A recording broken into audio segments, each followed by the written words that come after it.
Hola, buenas tardes a todos.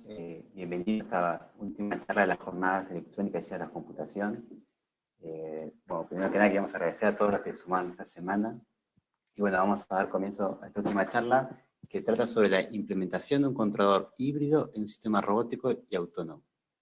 El disertante es el ingeniero Linder Tomás. Y bueno, voy a comentar un poquito de quién es Tomás. Tomás es un ingeniero mecánico recién graduado del Instituto Balseiro, con un gran interés por la robótica y los sistemas autónomos. Actualmente trabaja en una empresa de la industria espacial en la cual realizan tareas de diseño de sistemas mecatrónicos. Además, está comenzando con una maestría para el control de UAV, vehículos aéreos no tripulados, en el Centro Atómico de Bariloche. Vamos a darle comienzo a la charla con Tomás. Les recordamos que por el chat de YouTube pueden ir haciendo preguntas que sean respondidas al final de la charla. Tomás. Muchas gracias. Voy a empezar con una presentación. Perfecto. Bueno, buenas tardes a todos. Mi nombre es Tomás Liendro, soy ingeniero mecánico. Esta tarde ahora me gustaría hablar un poco acerca de un proyecto en el que estuve trabajando con Sebastián Sudaire y Marcelo Cooperman. Son dos personas que están ahí en el Instituto Balseiro y entre los tres desarrollamos este trabajo, titulado Implementación de un controlador híbrido en un sistema robótico autónomo. Bien, para comenzar esta presentación me gustaría empezar diciendo a qué nos referimos cuando hablamos de sistemas robóticos autónomos. Sistemas robóticos autónomos podemos decir que son aquellos sistemas que son capaces de reconocer el ambiente mediante el uso de sensores, son capaces de reaccionar frente a eventos que ocurran en el entorno, por ejemplo, estímulos externos. Y quizás lo más importante a destacar de los sistemas robóticos autónomos es que son capaces de operar sin intervención humana. Algunos ejemplos más clásicos de los sistemas robóticos autónomos podemos ver acá a la derecha. En el primer caso tenemos un sistema dedicado a la industria agropecuaria que se encarga de detectar posibles plagas en las plantas y detectar la sequía. Entonces, mediante algún algoritmo interno que corra, va a tomar las medidas acordes a dicha situación. En la segunda imagen vemos un robot autónomo desarrollado por Amazon para la entrega de sus productos. Y la tercera imagen que vemos acá es quizás el vehículo autónomo más desarrollado actualmente, que fue desarrollado por Waymo, que es una startup de Google. Este vehículo es capaz ¿sí? Se está viendo la presentación todavía, la primera imagen. No sé si... Vamos a... Ah, ¿qué habrá pasado? A ver. No se ve.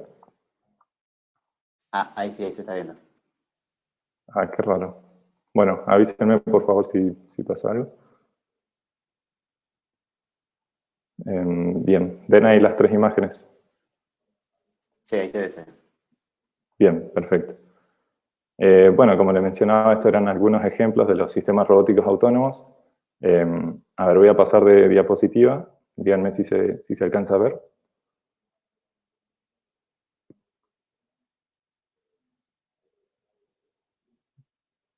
No sé si se está viendo, por favor.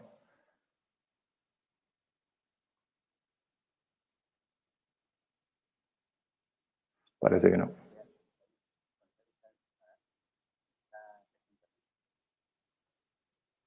A ver, estamos viendo la imagen de los tres robots. No sé si cambiaste. Sí, cambié. No sé qué habrá pasado. La prueba a dejar compartido, verá compartir. A ver. Ahí se ve. Bien, vamos a ver qué le pasa. No se ve. Ahí sí, ahí se ve un auto rojo que se está moviendo. Ok, bueno, perfecto. Vamos a ver cómo lo solucionamos. Bueno, entonces, imaginemos y tomemos el caso en el que tenemos un auto que tiene que circular en un entorno donde eventualmente podrían haber obstáculos, ¿no? Como por ejemplo podría ser un auto en la ciudad. Imaginemos que esos obstáculos pueden ser árboles, edificios o que tenemos que reaccionar frente al entorno, como por ejemplo frenar cuando hay una luz roja en un semáforo o avanzar en la luz verde. Y al mismo tiempo esquivando personas y ciclistas que puedan ir circulando alrededor. Bueno, imaginemos que tenemos que hacer todo esto con las nociones básicas de if, then, else, de la programación más tradicional. Realmente esto se volvería un problema inmanejable con la cantidad de variables que hay en juego. Entonces, de esta manera introducimos lo que se llama planning como un conjunto de herramientas que permite razonar,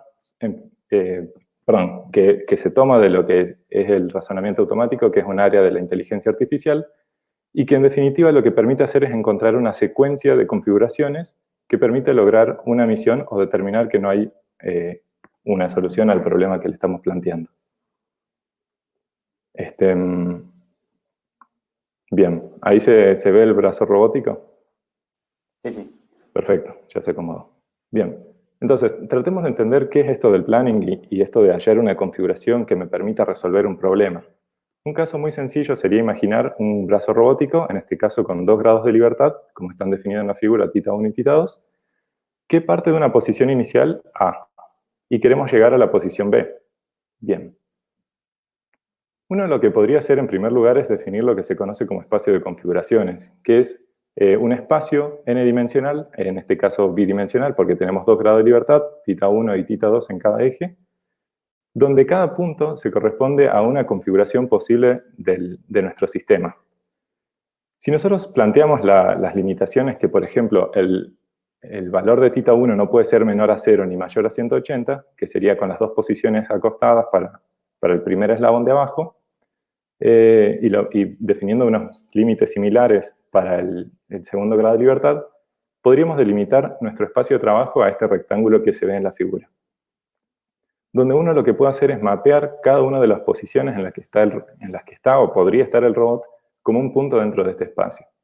Entonces, si nosotros identificamos el punto A, uno podría decir que el punto A se encuentra en la configuración 110 para θ1 y menos 30 para θ2.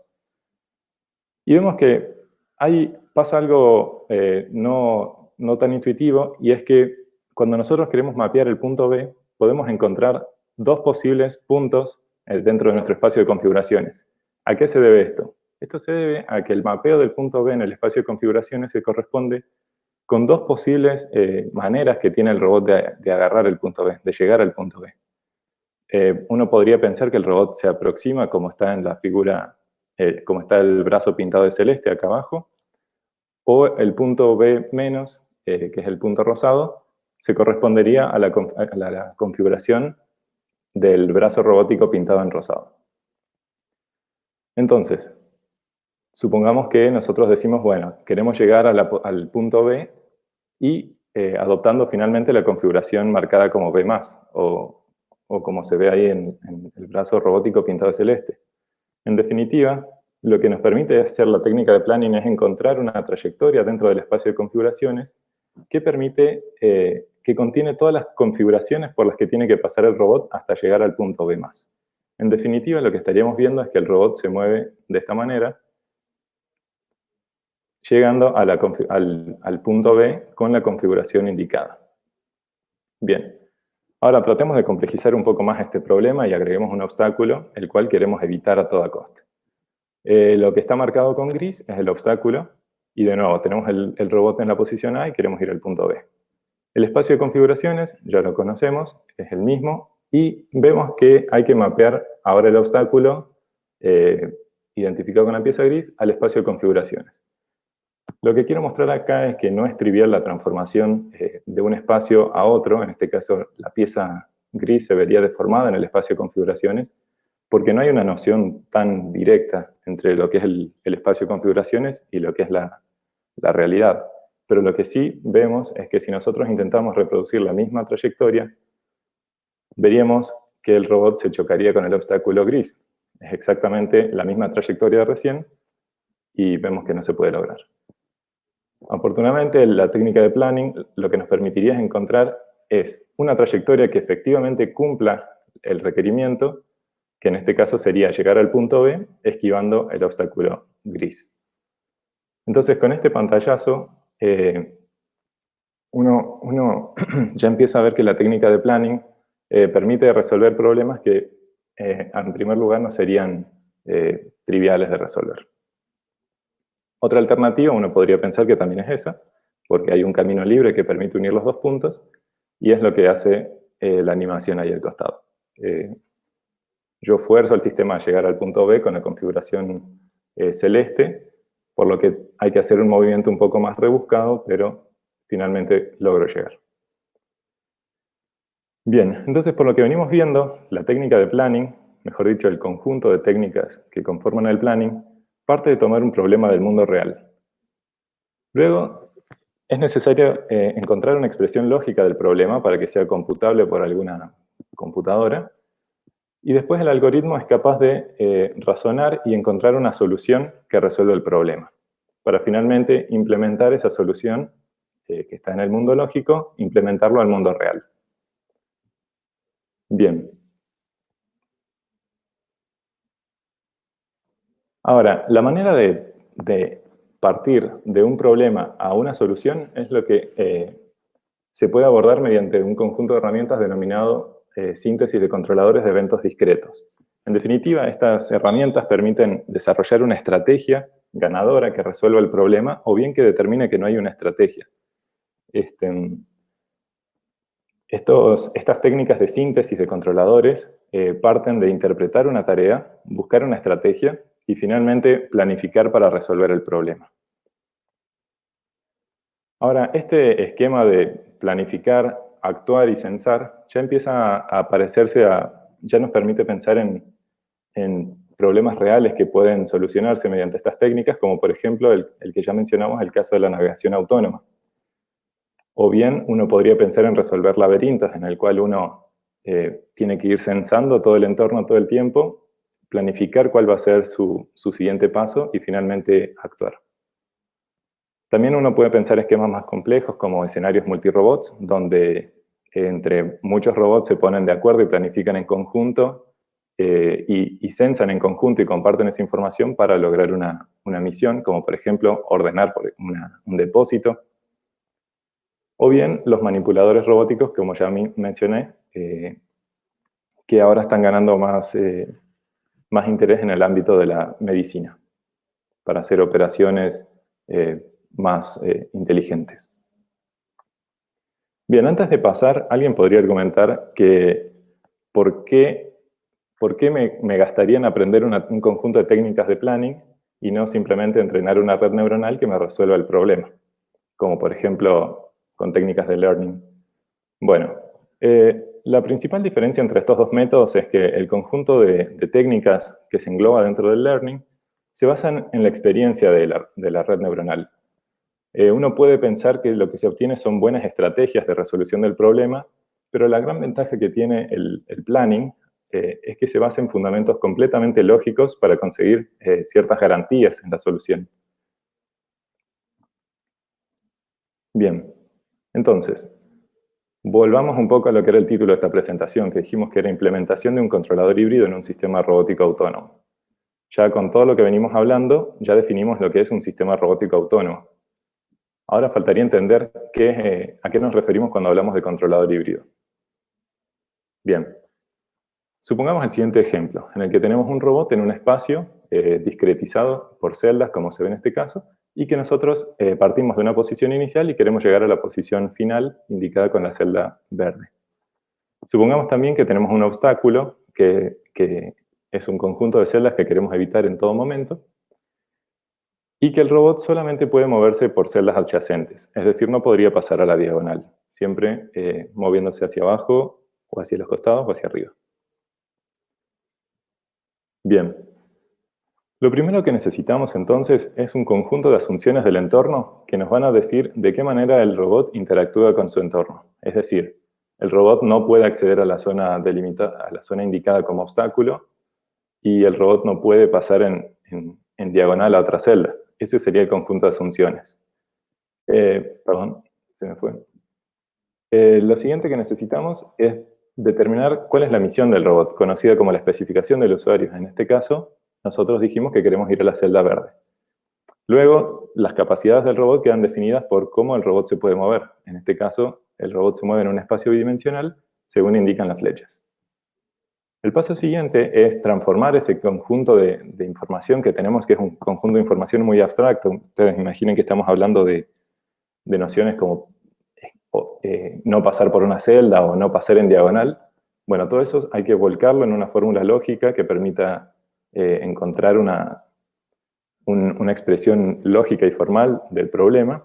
Para ello, en este trabajo al menos, utilizamos lo que se conoce como lógica temporal, que toma la simbología de la lógica booleana y le agrega simbología que permite razonar sobre eventos en el tiempo, como siempre, eventualmente o siguiente. Y de esta manera uno lo que encuentra es una fórmula que gobierna el problema. Si uno intenta encontrar una fórmula para este problema, vemos que es bastante sencilla. Esto se leería como siempre eventualmente alcanzar el objetivo, es decir, que en algún instante del futuro siempre quiero alcanzar el objetivo, y siempre evitando el obstáculo, donde el cuadrado indica el siempre y el no obstáculo sería la negación del siempre, o sea, nunca alcanzar el obstáculo. A este primer conjunto a la especificación de la misión se le conoce como liveness, y a la prohibición que le estamos haciendo a nosotros, o en este caso a cualquier cosa que nosotros queremos que siempre ocurra, se conocen como propiedades de safety. Bien, perfecto. Entonces, tenemos ya la fórmula lógica temporal que modela nuestro problema. Ahora podemos pasar a aplicar un algoritmo de síntesis para encontrar el problema, la solución al problema, perdón. Entonces, supongamos el caso más reducido del anterior, en el que tenemos de nuevo nuestro robot y está en un espacio de 2x2 celdas, donde queremos alcanzar el objetivo identificado con el rectángulo verde. Bueno, uno lo que puede hacer es una representación gráfica de este problema, como con este grafo que vemos acá, donde cada uno de los nodos representa un estado posible y cada flecha representa la transición que me lleva de un estado a otro. Entonces, si nosotros, en este caso, la fórmula lógica que modelaría el problema es simplemente la siguiente, que es siempre eventualmente alcanzar el objetivo, es decir, que siempre en el futuro esté presente alcanzar el objetivo. Entonces, si nosotros vemos de qué manera planificaría el algoritmo de síntesis, lo que haría es, en primer lugar, detecta cuál es la posición inicial del robot, es decir, el 0, 0. Luego, le indicaría al robot que tiene que avanzar hasta la celda 0, 1, para finalmente llegar al objetivo 1, 1.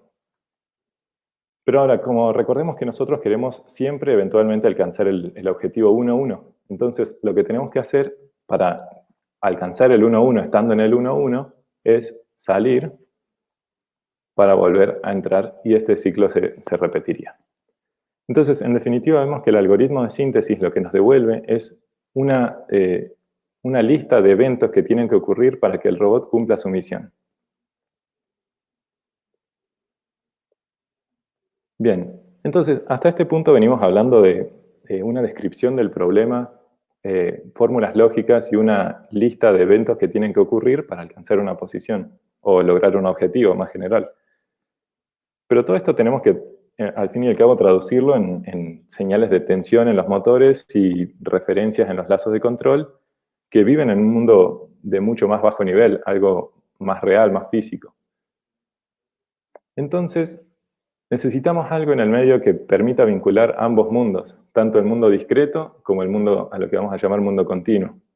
Y ese bloque adicional que necesitamos es lo que se conoce como controlador híbrido. El controlador híbrido no es otra cosa que un traductor que permite interpretar las señales permite interpretar los eventos y el plan discreto generado por el algoritmo de síntesis y los traduce directamente a señales en los lazos de control y en los actuadores. De esta manera queda como segmentado distintos niveles de abstracción según la capa en la que estemos trabajando. Este esquema es algo bastante nuevo en lo que se está trabajando. Hay algunos referentes como Cres-Gassett y Pappas que son referentes en el área y ellos proponen un esquema similar para abordar estos problemas de traducción de alto nivel a bajo nivel. Entonces, los objetivos un poco de esta charla es mostrar cómo fue el proceso de abstracción del modelo y síntesis del controlador del controlador o síntesis del autómata. ¿Cuál fue el diseño del área de pruebas? ¿Cómo fue la plataforma robótica resultante? Un poco hablar sobre el diseño y la implementación de los controladores y finalmente ver cómo se implementó el controlador híbrido. Vamos a ir paso a paso para que se entienda lo mejor posible esto, partiendo por la abstracción del modelo. Bien, en nuestro trabajo nosotros optamos por una abstracción del modelo basado en celdas, como se ve en esta figura. Nosotros partimos del espacio de trabajo del robot y lo discretizamos en una cantidad de celdas que nos resulte convenientes. El tamaño de la celda va a quedar definido más adelante en función de cuáles son las capacidades de maniobra del robot. Una cosa que nosotros tenemos que asegurar es que el robot no esté en otra celda cuando nuestro algoritmo está calculando la trayectoria, porque eso daría un error en la lógica del plan. Entonces nosotros nos tenemos que asegurar que la celda sea lo suficientemente grande para que el robot esté completamente contenido. Otra parte de esta etapa de abstracción del modelo implica determinar cuáles van a ser las misiones que vamos a realizar. En este trabajo realizamos 4 clases de misiones distintas. La primera se corresponde con la patrulla simple, en la que el robot tiene que ir de un punto A a un punto B, tiene que planificar cómo ir de un punto A a un punto B, en principio en un entorno libre de obstáculos. En segundo lugar, proponemos un esquema un poco más complejo en el que tenemos que ser capaces de detectar el obstáculo y después, en función de eso, planificar cómo llegar de un punto A a un punto B. En tercer lugar, lo que nosotros quisimos hacer fue demostrar que estas técnicas de planning no solamente permiten planificar sobre movimiento, como por ejemplo ir de un lado A a un lado B, sino que también permiten planificar acciones, como por ejemplo, lo que queremos lograr en esta misión es que en la zona delimitada como zona de peligro, que es la fila rosada de abajo, queremos que el robot sea capaz de emitir una alerta. Esto sería interesante en el escenario en que, por ejemplo, tenemos un robot que está circulando en un entorno donde hay personas. Las personas se encuentran en esta zona delimitada como rosada. Entonces, nosotros queremos que el robot alerte, en cierta manera, su presencia a las personas como para que haya ahí una interacción, una alerta de que el robot está pasando. Ahí está la animación. Sería así, y cuando llega a la zona rosada, activa una alerta. Y el último caso que queremos que el robot planifique es el acomodamiento de cajas en un entorno acotado. Supongamos que tenemos un robot y una caja, y nosotros queremos llevar la caja de la posición en la que está a la posición indicada con la X. Entonces, queremos ver cómo sería ese proceso de planificación. Bien, lo último que nos queda hacer en la parte de la definición de la abstracción del modelo es decir cuáles van a ser las capacidades del robot. Hay que identificar estas capacidades. Entonces, en función de las misiones que nosotros queremos lograr, vemos que necesitamos al menos una capacidad de desplazamiento, como por ejemplo, moverte a la celda IJ. Después necesitamos definir capacidades que sean relacionadas con mover la caja, como por ejemplo, go box, que se refiere a la posición de la caja. Y la tercera capacidad que tiene el robot es la de activar y desactivar una alerta. Entonces, la síntesis del controlador lo que va a hacer, pasando a lo que es la síntesis del controlador, en definitiva lo que vamos a terminar logrando es encontrar un entorno, vamos a encontrar una representación de nuestro entorno y la técnica de síntesis nos va a permitir encontrar un subespacio dentro de ese entorno que va a permitir resolver el problema. Por ejemplo, la técnica de síntesis lo que haría es identificar cuál es la posición inicial indicada con el círculo celeste y identificar cuál es la posición prohibida, que en este caso es la celda 1,1, que está indicado con el círculo rojo en la imagen de abajo a la izquierda. Entonces, lo que va a empezar a hacer el algoritmo de síntesis es encontrar cuál sería la secuencia de acciones que me va a permitir pasar de A hasta B. Vemos ahí cómo va pasando entre estado y estado hasta lograr el objetivo. En definitiva, lo que se obtiene es un controlador que sigue un orden y que contiene todas las acciones que me va a permitir lograr el objetivo. Bien, pasando a lo que es el área de pruebas, en el laboratorio nosotros montamos una cámara web en el aire, como a 2,5 metros de altura, que va a ser la encargada de detectar la posición y orientación del robot en todo momento.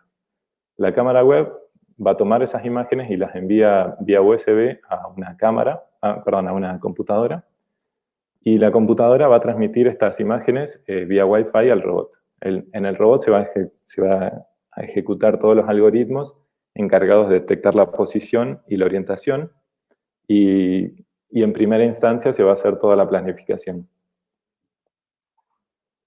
El robot que llegamos a construir es el que se ve acá en esta imagen. Vemos que tenemos dos marcas, una marca roja y una verde en la parte superior, que van a ser marcas distintivas que nos permiten detectar cuál va a ser la posición y la orientación del robot mediante un procesamiento de imágenes. Y el robot está conformado así como en dos pisos, como se ven las figuras de la derecha, debido a la gran cantidad de componentes que teníamos. Y me faltó mencionar que también tenemos las luces y una alarma para todo lo que son las misiones de alerta. Electrónicamente, la composición del robot es la siguiente. Tenemos una Raspberry Pi, que es la encargada de recibir vía Wi-Fi las imágenes desde la webcam que fueron transmitidas a una computadora. La Raspberry Pi se conecta vía serial a un Arduino, con el cual vamos a controlar los actuadores, que en este caso son las alarmas, y los lazos de control, que van a establecer las referencias en los motores. En la Raspberry se van a hacer todo lo que son la planificación de la estrategia de control, todo lo que es la síntesis del controlador y la detección de la orientación y la posición del robot. Todo el sistema está alimentado por un pack de baterías, y para alimentar la Raspberry tuvimos que intercalar un regulador de tensión de 5.1 volt. Bien, entonces una vez que ya tenemos el robot construido, lo que tenemos que hacer es controlarlo, ¿no? Entonces, nosotros partimos suponiendo que tenemos el robot en alguna posición y orientación específica, y nosotros queremos llegar de la posición inicial en la que estamos a la posición XY marcada con el punto rosado en la imagen de arriba. Entonces, esto nos hace pensar que lo primero que tenemos que hacer es un sistema de control de ángulo para poder alinearnos con el robot al punto, y un controlador de posición para avanzar hasta llegar al punto deseado. Este esquema de control que planteamos pudo haber sido distinto, se pudieron haber planteado distintas trayectorias y distintas estrategias de control. Solamente quería exponer ahora cuál es la estrategia de control que nosotros usamos. Primero controlar el ángulo y después la posición. Bueno, acá voy a pasar un poco más rápido porque, nada, hablo un poco sobre los modelos del robot. Es un modelo de segundo orden, perdón, y nosotros controlamos la velocidad angular. Para caracterizar esta planta, nosotros pusimos a girar el robot, como se ve en este video acá abajo. Y no me voy a detener mucho en esto. Este es el esquema de control que nosotros proponemos. Proponemos un esquema de control bastante sencillo, simplemente un proporcional, para no complicar esta etapa de diseño, dado que teníamos muchas otras capas a las cuales también prestarle atención.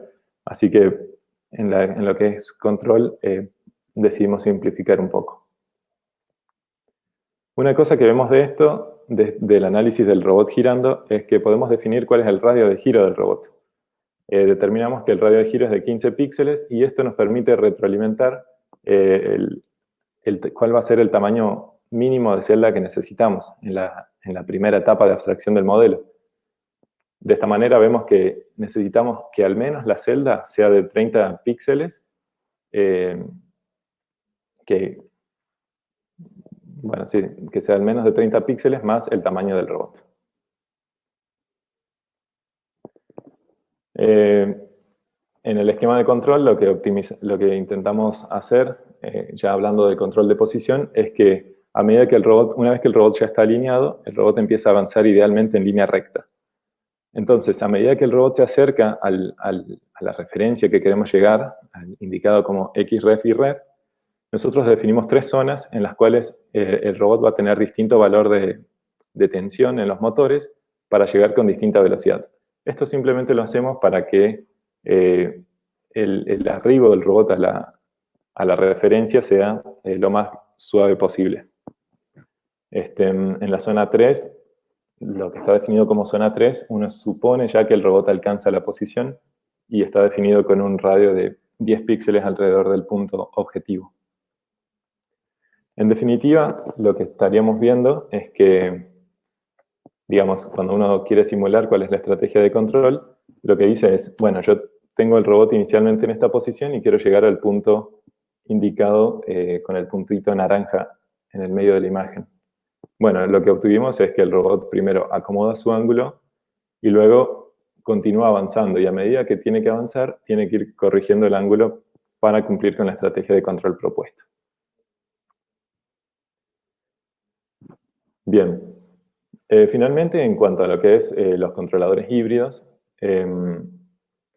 acá no sé si vale la pena entrar mucho en detalles porque es una cosa bastante enredada, pero lo que seguimos viendo es que mantenemos un esquema de 3 grados de abstracción.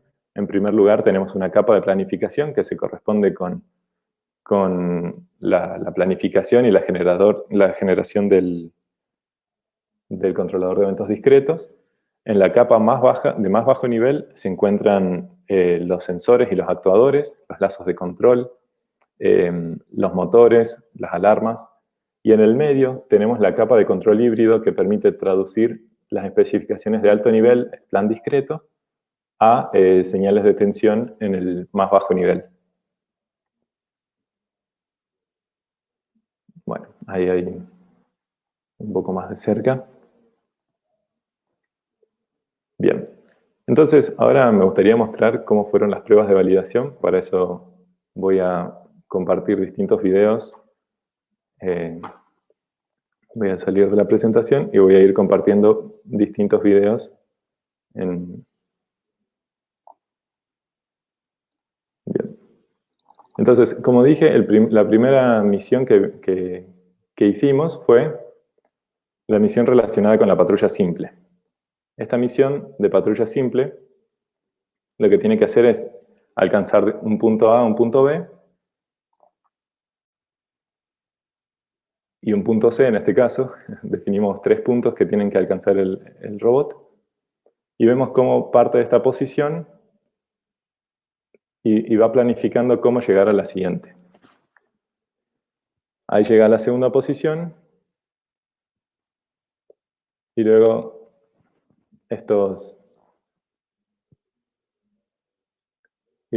llega finalmente a la tercera posición y repite el ciclo por el esquema de control propuesto. Bien. Todo esto tengan en cuenta que el robot lo único que hace es conocer cómo está discretizado el entorno y qué misión quiere cumplir, y en función de eso, lo que hace es decir, bueno, primero voy a la primera celda, después paso a la siguiente, y así el robot va planificando cómo cumplir su objetivo. Bien, ahora la siguiente... Bien, acá comparto el segundo video, en el cual lo que estamos haciendo es la detección de un obstáculo.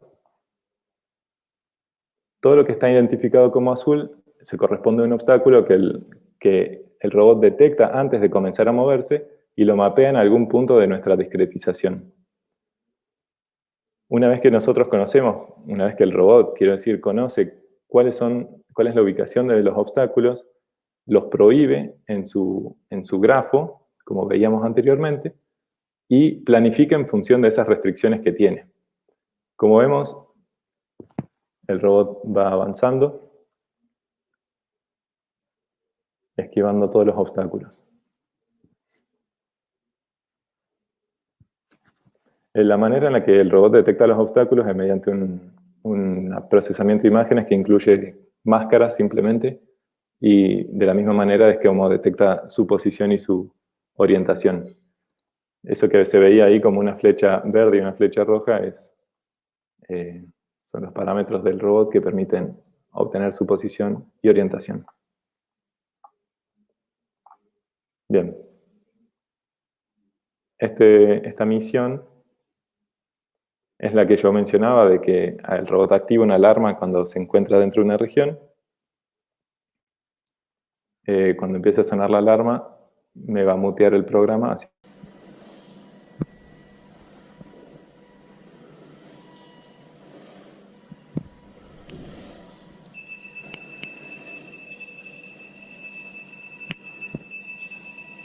Eso que se ve ahí es que el robot empieza, no está dibujado en este video, pero cuando el robot entra a toda esta región, es cuando debe comenzar a sonar la alarma. Si quieren lo volvemos de nuevo porque no lo había mencionado, pero cuando llega a esta celda y a este conjunto de celdas es cuando debe activar la alarma.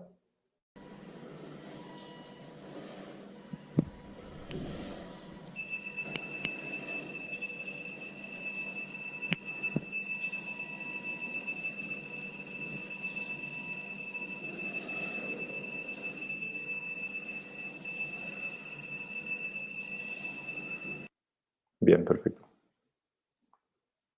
Entonces, en cuanto a lo que son las misiones de patrullaje y detección de obstáculos, con activación de alarma no hubieron problema. Eso se puede verificar que se logró hacer de manera correcta. Y ahora me gustaría compartir algunas situaciones un poco más complejas en las que tenemos que ordenar cajas en un entorno libre. Vemos que el robot parte de alguna posición inicial y tiene que planificar cómo llevar esta caja en marrón a la posición indicada en verde. Vemos que, bueno, acá me olvidé de mencionar que esto es un entorno simulado porque, bueno, justo cuando íbamos a empezar con estas pruebas nos agarró la cuarentena, entonces no pudimos hacer las pruebas reales en laboratorio. Pero, bueno, pudimos armar un simulador para ver cuál sería el comportamiento del robot en este escenario.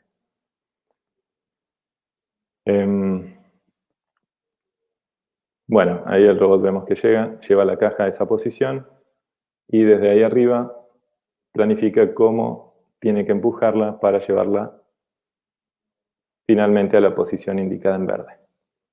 Vamos a darle tiempo que llegue y después voy a mostrar unos escenarios un poco más complejos y un poco también más acelerados para que puedan verse los resultados. Vemos que el robot logra empujar la caja hasta la posición y se queda.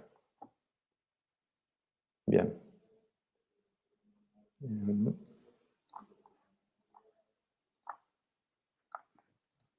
Bien, a ver si tengo alguna misión. Acá tengo una misión un poco más interesante. De nuevo, estamos en que queremos empujar una caja dentro de un entorno, pero ahora vamos a meterle algunos obstáculos a ver cómo lo resuelve el robot. Recordemos que todo lo que está azul son obstáculos que tanto el robot como la caja no pueden acceder. Entonces, vemos que, de nuevo, el robot, esto que van viendo acá es la secuencia de acciones que tiene que ir haciendo el robot para lograr, en este caso, no llevar la caja al espacio verde, sino el robot tiene que alcanzar la posición en verde.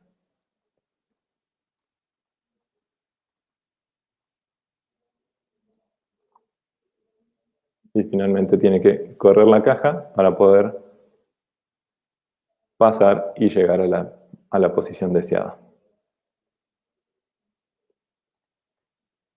Bien. Y finalmente, una última. Vamos a acelerarlo. Ahí está. De nuevo, en este caso el robot tiene que empujar la caja hasta la posición verde.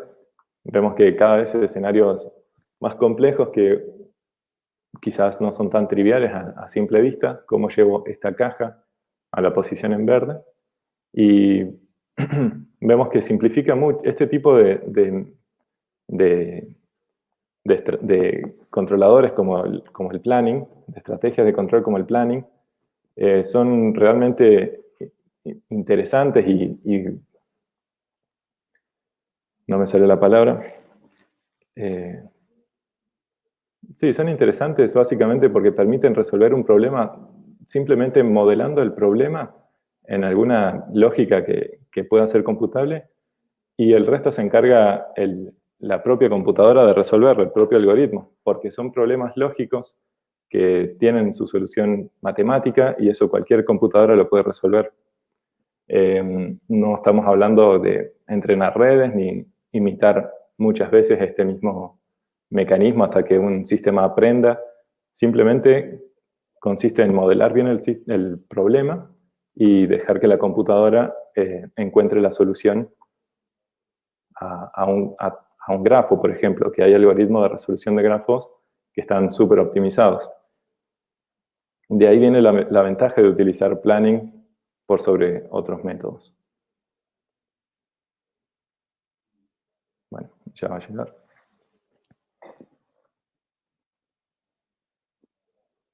Entonces, uno la verdad puede hacer un problema sumamente complicado y el algoritmo lo resuelve de manera más que óptima.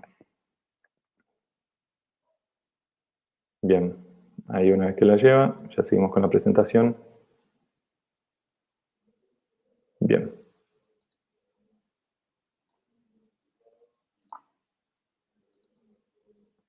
Entonces,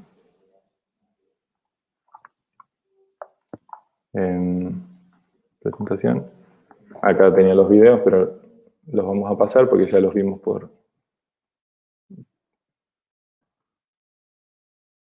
A ver, un segundo.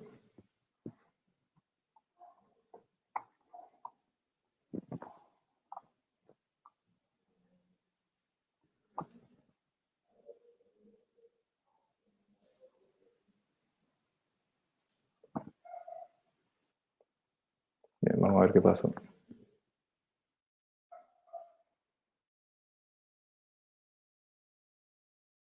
Bien, entonces, veamos este último ejemplo en el que nosotros tenemos que llevar la caja a la posición identificada como objetivo. Perdón, tuve un problema con la aplicación, por eso se demoró. Pero bueno, ya estamos. Supongamos que tenemos que llevar la caja a la posición indicada en verde como objetivo. Vemos que a priori no es obvio que el problema no tiene solución, porque en realidad no tiene solución este problema. Y la ventaja de utilizar el planning es que no solo te permite resolver un problema, sino que también te permite decir cuándo un problema no tiene solución. En este caso, cuando nosotros intentamos correr este escenario, nos encontramos con una señal de alerta que dice el problema no tiene solución. Que si uno no está 100% atento, uno podría decir, bueno, pero podría ser que tenga solución. Bueno, la verdad es que llevar la caja a la posición verde no tiene solución y el programa permite también llegar a esas conclusiones. Bien, ya cerrando la presentación, me gustaría presentar algunas conclusiones de este trabajo. Pudimos realizar la validación de todo el método de trabajo mediante pruebas en laboratorio y también en un entorno simulado. Para esto utilizamos técnicas de visión artificial y tuvimos que desarrollar algunos esquemas de comunicación, todo en Python. Y bueno, también vimos cómo es el proceso de diseño de controladores híbridos. Tratamos de presentar un esquema ordenado y que pretende sistematizar el proceso de desarrollo de estos controladores.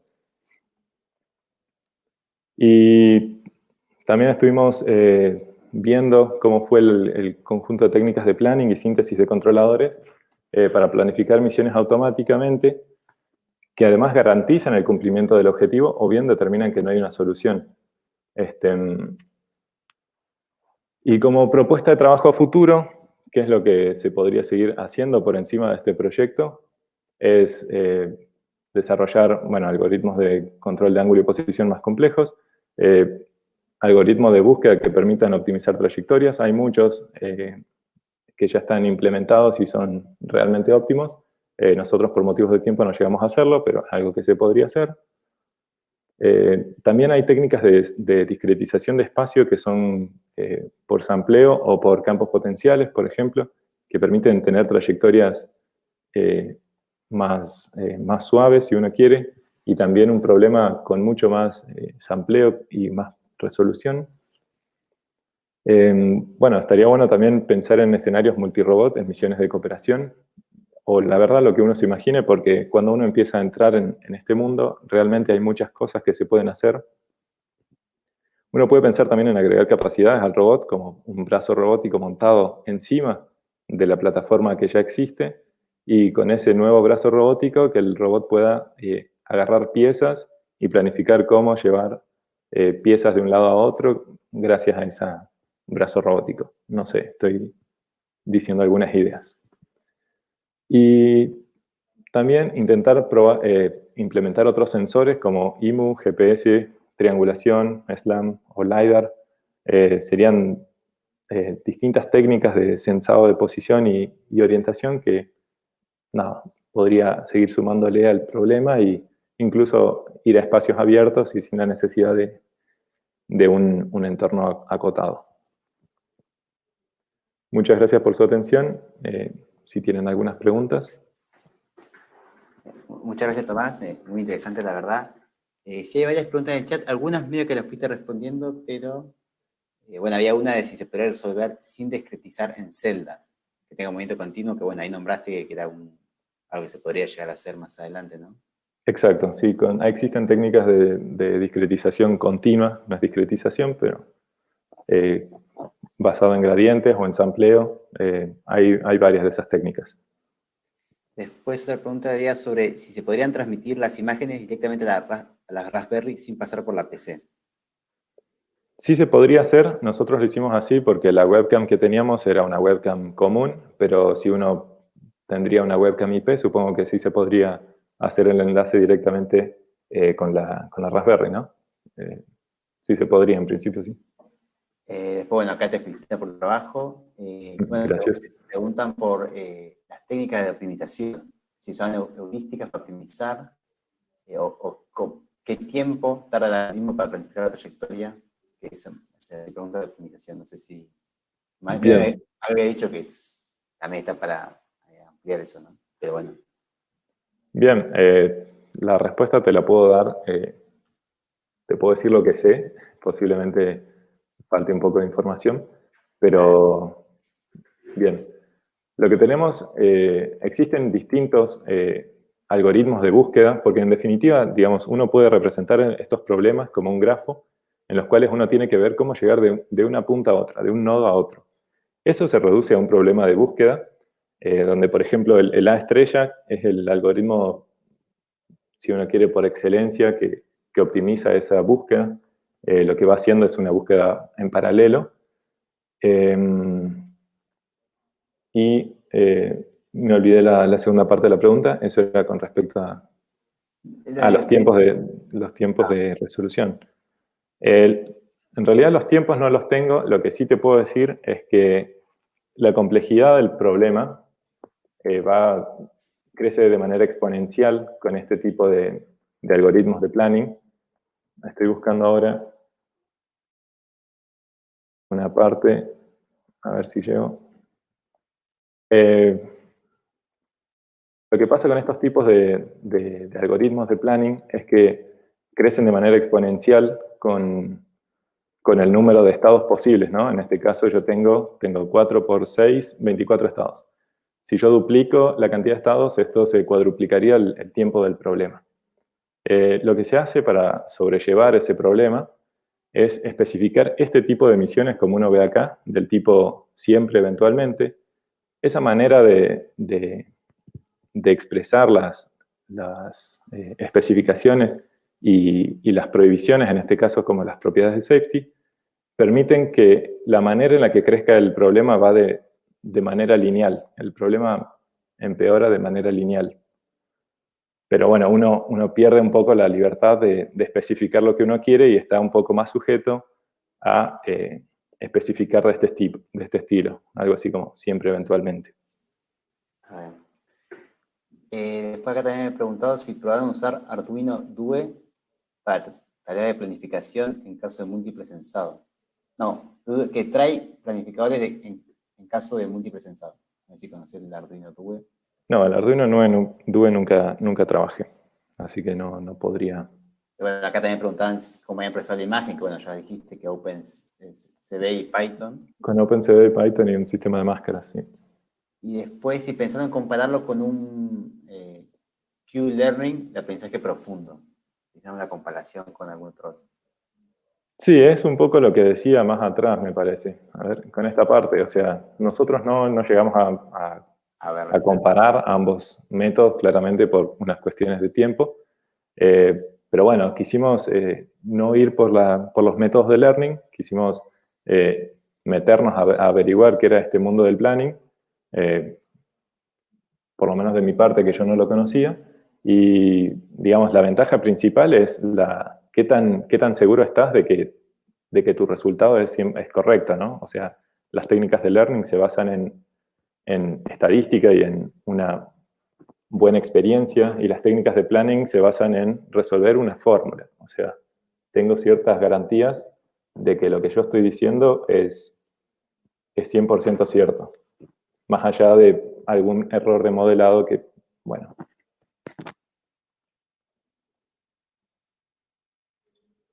Está bien. Y después preguntaban si las simulaciones reflejaban el tiempo real que tardaría el robot físico.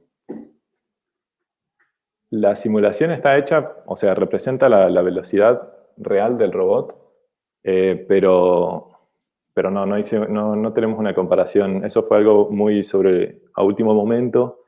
El hecho de la simulación no sabría decir si es en tiempo real, porque fue algo que hicimos totalmente en paralelo sin tener en cuenta el robot. Bueno, y nada, acá muchas felicitaciones. Excelentes simulaciones, me encanta tu trabajo. Felicitaciones, muchas gracias. Muchas gracias. Sí, muchas gracias, Tomás, por esta presentación. Gracias a Sol también, que hizo contacto con vos. Y bueno, ahora queríamos agradecer a todos los participantes. Va a haber una pequeña encuesta ahí que pueden completar.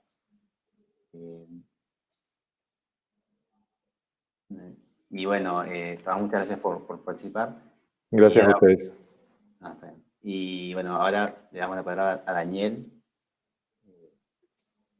que vamos a hacer un cierre de la jornada. Bueno, buenas tardes a todos.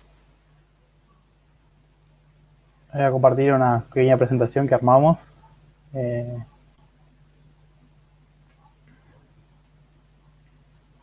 Primero quiero agradecer a todos los que estuvieron presentes en esta edición virtual de las Jornadas de Electrónica y Ciencias de la Computación. Espero que el año que viene podamos tener una edición presencial y también transmitir en vivo todo el evento.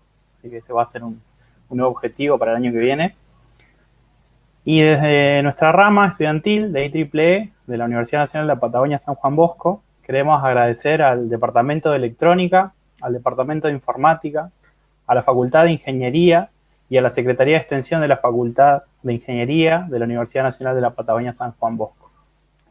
También queremos agradecer a Edgar Boneto de RAC Latina, a Luis Ciarlatini de Siemens, Argentina, y a Víctor Lifshitz del grupo de afinidad IEEE Young Professionals por los contactos. Ellos establecieron el nexo con algunos de los disertantes, así que les agradecemos por eso. También, en general, a todos los disertantes por su participación y su buena predisposición, ya sea desde que les pedíamos que se conecten y hagamos pruebas, y veamos que todo esté saliendo bien. Así que muchísimas gracias a todos. Y bueno, también agradecer a mis compañeros de la rama por todo el trabajo que hicieron, ya sea desde la difusión del evento, la transmisión por YouTube la configuración del servidor. Estábamos con distintas tareas, así que, bueno, acá están Santi, bueno, soy yo, Daniel, Daniela, Vicky, Fede y Cristian, que también estuvo en una de las presentaciones como moderador y presentador. Así que muchas gracias. Creo que algunos se conectaron acá, así que si también quieren decir algo. Hola, ¿qué tal? Daniela habla. Agradecerles a todos los que estuvieron en esta semana.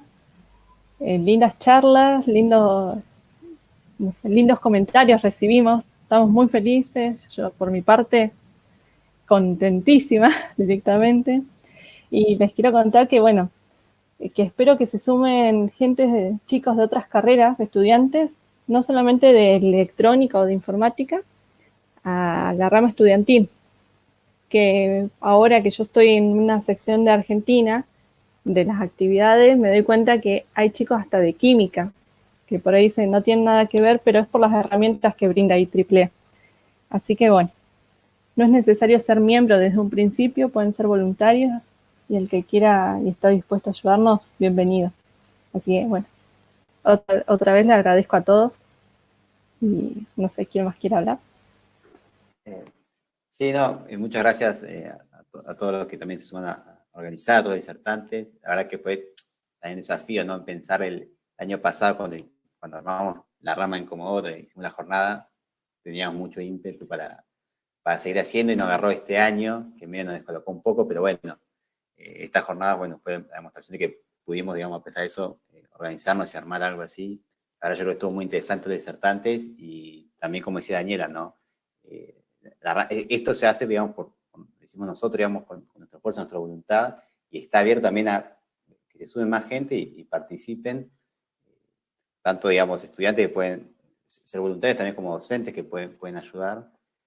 Así que sí, muchas gracias. Y bueno, si quieren contactarnos, están nuestras redes sociales, creo que después hay una diapositiva con nuestras redes sociales para que nos puedan seguir o puedan comunicarse con nosotros. Y bueno, no sé si tienen que decir unas palabras más.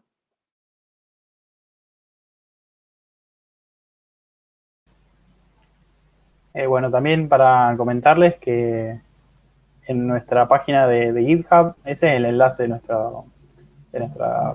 rama, ¿no? Nuestra rama, pero también tenemos un repositorio que armamos con las charlas de cada uno de los disertantes para que puedan encontrar nuevamente los links a YouTube, que bueno, también están en nuestro canal. Y bueno, tienen nuestro correo en caso de que quieran contactarse. También vamos a estar informándoles en caso de que hagamos alguna charla o algo. También si tienen alguna idea o quieren dar una charla en otro momento, pónganse en contacto con nosotros y estamos más que agradecidos si quieren participar. Así que bueno. Sí, no, y que era una cosa, una cuestión que nos dimos cuenta también ahora fue, digamos, que la rama estudiantil de IEEE forma parte, ¿no?, de algo más grande, que está en Argentina y en todo el mundo, ¿no? Y se pudo ver acá cómo, digamos, con distintos contactos de distinta gente, conseguimos gente también de otros lados, se sumaron, también, digamos, en las redes compartían el evento y seguramente sabemos que hay gente que sumó a las jornadas que no son de esta universidad, pero bueno, están interesados en las charlas, digamos, y todo eso se pudo lograr, digamos, ¿no?, por el apoyo que teníamos también de las otras ramas estudiantiles. Entonces, nos parece importante eso, ¿no? Y bueno, muchas gracias a todos por participar. Y esperamos que se sume mucha gente.